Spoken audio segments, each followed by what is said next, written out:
Telugu Desam party అధినాయకత్వానికే Kolikapudi ultimatum ఇవ్వడం పట్ల ఇప్పుడు చంద్రబాబు గారు సీరియస్ అయ్యారా? కొలికపూడి మీద ఇప్పుడు చంద్రబాబు గారు సంచలనమైనటువంటి నిర్ణయం తీసుకోబోతున్నారా అంటే అవుననే సమాధానం ఇస్తున్నారు కొంతమంది రాజకీయ విశ్లేషకులు. ఈ నేపథ్యంలోనే ఇదే అంశం మీద మనం విశ్లేషణ చేసుకుందాం. ప్రస్తుతం మనతో పాటున్నారు ప్రముఖ రాజకీయ విశ్లేషకులు, ప్రముఖ సీనియర్ జర్నలిస్ట్ దుర్గవడ్లమణి గారు. వారితో మాట్లాడదు. దుర్గా, నమస్తే. నమస్తే అండి. కొలికపూడి శ్రీనివాసరావు గారి ప్రవర్తన ఇప్పుడు తెలుగుదేశం పార్టీలో పార్టీ అధినాయకత్వానికి తలనొప్పిగా మారుతోంది అని ఇప్పుడు కొలికపూడి గారు తెలుగుదేశం పార్టీ అధినాయకత్వానికే అల్టిమేటం జారీ చేయడం పట్ల చంద్రబాబు గారు చాలా సీరియస్గా ఉన్నారని, కొలికపూడి విషయంలో చంద్రబాబు గారు ఒక సంచలనమైనటువంటి నిర్ణయం తీసుకోబోతున్నారనేటువంటి వార్తలు సోషల్ మీడియాలో చక్కర్లు కొడుతూ ఉన్నాయి. ఇంతకీ చంద్రబాబు గారు కొలికపూడి గురించి ఎటువంటి సంచలనమైనటువంటి నిర్ణయం తీసుకోబోతున్నారు అంటే ఏం చెప్తారు? అసలు ఇప్పటికే తీసుకోవాలండి. ఆయన పని ఒత్తిడిలో ఉండి తీసుకోలేదనుకుంటా.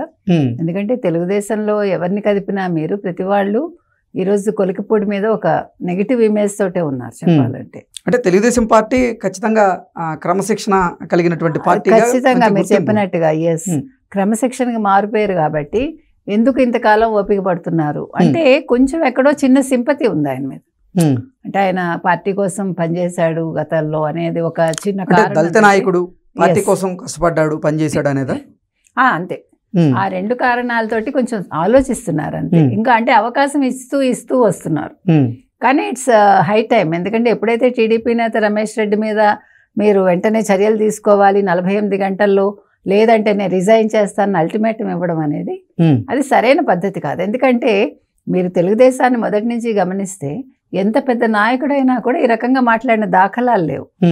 ఎవరైనా కూడా పార్టీ అధినాయకత్వం ఏం చెప్తే దాన్ని ఫాలో అవటం తప్ప, అది మంచి అయినా చెడైనా, అంటే వాళ్ళకి వ్యక్తిగతంగా నష్టం కలుగుతుంది అన్నా కూడా పార్టీ కోసం పనిచేస్తారు. మనం ఎలక్షన్స్ ముందు కూడా చూసాం కదండి, సీట్ల పంపకంలో కూడా చాలా మంది త్యాగాలు చేశారు. అంటే అంత క్రమశిక్షణ పార్టీ. మీకు నాకు తెలిసి ఇంత మంచిగా అంటే ఇంత క్రమశిక్షణతో ఇంకో పార్టీ ఉందా అంటే కొంచెం ఆలోచించాలి.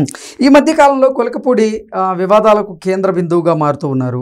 ఆయన నియోజకవర్గంలో ఆయన ఏం చేసినా కానీ అది బూమరాంగ్ అవుతూ ఉంది. ఆయన వార్తల్లోకి అయితే ఎక్కుతూ ఉన్నారు. తెలుగుదేశం పార్టీ అధినాయకత్వం కూడా చాలా సందర్భాల్లో ఆయన ప్రవర్తన తీరుని కూడా చూసి చూడనట్లుగా పోయింది. అయినప్పటికీ ఆయన తీరులో మాత్రం ఎటువంటి మార్పు రావట్లేదని ఇప్పుడు తెలుగుదేశం పార్టీ అధినాయకత్వం భావించిందని, అందులో భాగంగానే చంద్రబాబు గారు ఒక సంచలనమైనటువంటి నిర్ణయం తీసుకోబోతున్నారు కొలికపూడి విషయంలో అనేటువంటి వార్తలు వస్తూ ఉన్నాయి. ఏంటి, దీన్ని ఎలా చూడాలి మేడం? ఖచ్చితంగా తీసుకోవాలండి. ఇట్స్ హై టైం చెప్పాలంటే. ఎందుకంటే ఆయనకి చాలా అవకాశాలు ఇచ్చారు, రోపిస్తూనే వచ్చారు ఆయన. ఎందుకంటే రెచ్చిపోతున్నారు ఈ మధ్యన. ఇప్పుడు మనిషి గెలవనప్పుడు ఎలా ఉన్నారో గెలిచాక అంతకంటే ఒబీడియంట్గా ఉండాలి నన్ను అడిగితే. మీకు నిజమే, మీకు ఒక గుర్తింపు ఇచ్చారు పార్టీలో, మిమ్మల్ని చాలా రెస్పెక్ట్ ఇస్తున్నారు మీకు, కానీ దాన్ని నిలుపుకోవాలి కదా. నిలుపుకోకుండా నేను నా ఇష్టానికి నేను ఉంటానంటే ఒక పార్టీలో కుదరదండి. పార్టీ అనేది ఎంతో మందితోటి కలిసిన ఒక సమ్మిళితమైన అది ఒక వ్యవస్థ. అది ఆ వ్యవస్థలో నేను నా ఇష్టానికి ఉంటానంటే ఎట్లా కుదురుతుంది? అప్పుడు మీరు ఇండివిజువల్ గా ఉండాలి. ఎగ్జాక్ట్లీ. అంటే కొలికపూడి గారి మీద నమ్మకంతో, అలాగే చంద్రబాబు గారి మీద నమ్మకంతో ఆ నియోజకవర్గ ప్రజలైతే కొలికపూడి గారిని గెలిపించారు ఖచ్చితంగా. అయితే అధికారాన్ని అడ్డం పెట్టుకొని నేను అన్ని పనులు చేస్తాను అంటే నేనే చేస్తాను, అన్ని శాఖలకు సంబంధించిన అధికారులు ఇంకేం చేయాలి మరి?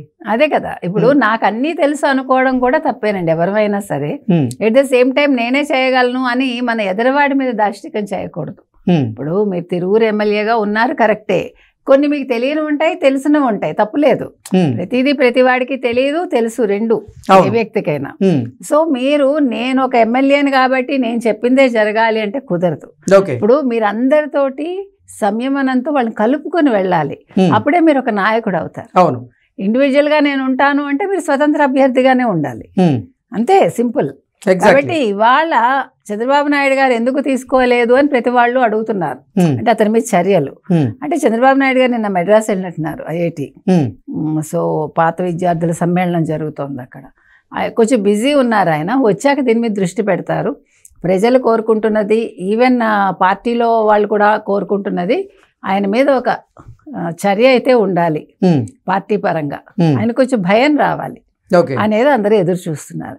అంటే కొంచెం తగలాలండి. ఇప్పుడు ఇనప ఊచ వేడి చేస్తేనే కదా సాగుతుంది సమ్మెటతో కొడితే.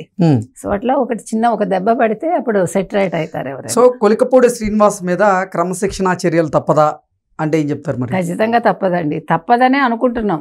కానీ ఇంకా మళ్ళా లేదులే ఈ ఒక్కసారికి నేను చూసి చూడనట్టు వెళ్ళిపోతాను చంద్రబాబు నాయుడు గారు అనుకుంటే ఏం చేయలేం. కానీ అలా అనుకున్నారని కొలికపూడి గారు ఇంకా రెచ్చిపోకూడదు, అది ఎవరు కూడా యాక్సెప్ట్ చేయరు పార్టీలో. కాబట్టి ఒకవేళ చంద్రబాబు నాయుడు గారు చర్య తీసుకుంటే మంచిదే, తీసుకోకపోతే మాత్రం కొలికపూడి గారిని పర్సనల్గా పిలిచైనా వార్నింగ్ ఇవ్వాలని వీళ్ళందరూ కోరుకుంటున్నారు. ఓకే, ఏంటి మరి ఒకవేళ కనుక నిజంగా క్రమశిక్షణ చర్యలు చేపడితే కొలికపూడి శ్రీనివాస్ ఎటువంటి నిర్ణయం తీసుకునేటువంటి అవకాశం ఉందంటారు? ఇప్పుడేం చెప్పలేమండి. ఇప్పుడు ఆయన అన్నీ సిద్ధమై మాట్లాడుతున్నారా లేదు తెలియక మాట్లాడుతున్నారా మనకు తెలియదు. ఇప్పుడు మనం ఒకసారి వీళ్ళ పేర్లు చదువుదామండి. ఎవరంటే అంటే కమిటీ నివేదిక గురించి మాట్లాడుకుంటున్నాం కదా. రమేష్ రెడ్డి పైన చర్యలు తీసుకోకుంటే ఎమ్మెల్యేగా రాజీనామా చేస్తానని ఆయన అన్నారు కదా. ఆ బెదిరించడాన్ని పార్టీ సీరియస్గా తీసుకుని అయితే ఈ వ్యవహారంలో ఎన్టీఆర్ పార్లమెంట్ నియోజకవర్గ టీడీపీ అధ్యక్షుడు నెట్టెం రఘురామ్ ఒకళ్ళు, తర్వాత విజయవాడ ఎంపీ కేసినేని చిన్ని, తర్వాత పార్టీ ప్రాంతీయ సమన్వయకర్త సత్యనారాయణ రాజు గారు వీళ్ళతోటి ఒక కమిటీని ఏర్పాటు చేసింది తెలుగుదేశం పార్టీ. సో నియోజకవర్గంలో గత 10 నెలలుగా చోటు చేసుకున్న సంఘటనలపై సమగ్ర నివేదిక తెప్పించుకున్న పార్టీ రాష్ట్ర అధ్యక్షుడు పల్లా శ్రీనివాసరావు గారు దాన్ని పార్టీ అధినేత చంద్రబాబుకు సమర్పించారు ఆల్రెడీ. సో కొలికపూడి మీద ఎలాంటి చర్య తీసుకోవాలో చంద్రబాబు నిర్ణయానికే వదిలేశారు వాళ్ళు. దీంతో చంద్రబాబు ఇప్పుడు ఏం నిర్ణయం తీసుకుంటారని రాజకీయంగా ఉత్కంఠ నెలకొంది. సో ఆల్రెడీ వీళ్ళందరూ కమిటీగా ఫామ్ అయ్యి గత 10 నెలలుగా ఈ కొలికపూడి గారు ఏమేం చేశారు అంటే ఎందుకు అసలు క్రమశిక్షణ చర్యలు తీసుకోవాలి అనే దాని మీద, అంటే మద్యం దుకాణాల దగ్గరికి వెళ్ళి ఆయన బెదిరింపు చర్యలు, అదే that's what you know everything. So అంటే ప్రతి వాడిని బెదిరింపు ధోరణితో ఆయన ఉండడం అనేది తప్పు కదండి. మీరు ఒక ఎమ్మెల్యే అయ్యాక అదే ఇందాక మనం దువ్వాడ గురించి కూడా అదే అనుకున్నాం కదా.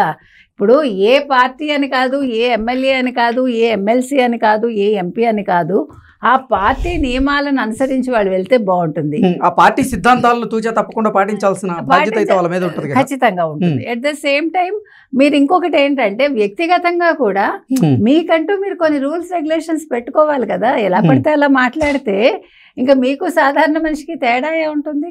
మీరంటే ఒక గౌరవం ఉండాలి. మీరు ఒకవేళ ఈ పదవిలోంచి దిగిపోయినా కూడా నెక్స్ట్ చెప్పుకోవాలి కదా మీ గురించి. ఓ పలానా కొలికపూడాలైతే పలానా ఎక్సా పలానా వయ్యా ఇంత బాగా చేసేవాళ్ళు. నియోజకవర్గ ప్రజలు మమ్మల్ని గెలిపించింది జగన్మోహన్ రెడ్డిని తిట్టేందుకు కాదు అంటూ కూడా కొన్ని వ్యాఖ్యలు చేయడం జరిగింది. We do agree that. ఇప్పుడు నియోజకవర్గ అభివృద్ధి మీద దృష్టి పెట్టాలి తప్ప జగన్మోహన్ రెడ్డిని తిడుతూ కూర్చుంటారంటే ఎట్లా? తెల్లారు లేచి తిట్టాల్సినప్పుడు ఎవరినైనా తిట్టాలండి. అంటే ఎవరు తిట్టమని చెప్పలేదు కదా, తిట్టమని చెప్పలేదు. ఒకటి కాదు, తప్పు అయితే తిట్టాలి, పని చేయించాల్సినప్పుడు చేయించాలి, మీరు చేయాల్సిన పని మీరు చేయాలి. ఈ 3 చేయలేనప్పుడు మీరు పార్టీలోంచి తప్పుకోవాలి అంతే. ఓకే అండి, థ్యాంక్ యూ సో మచ్.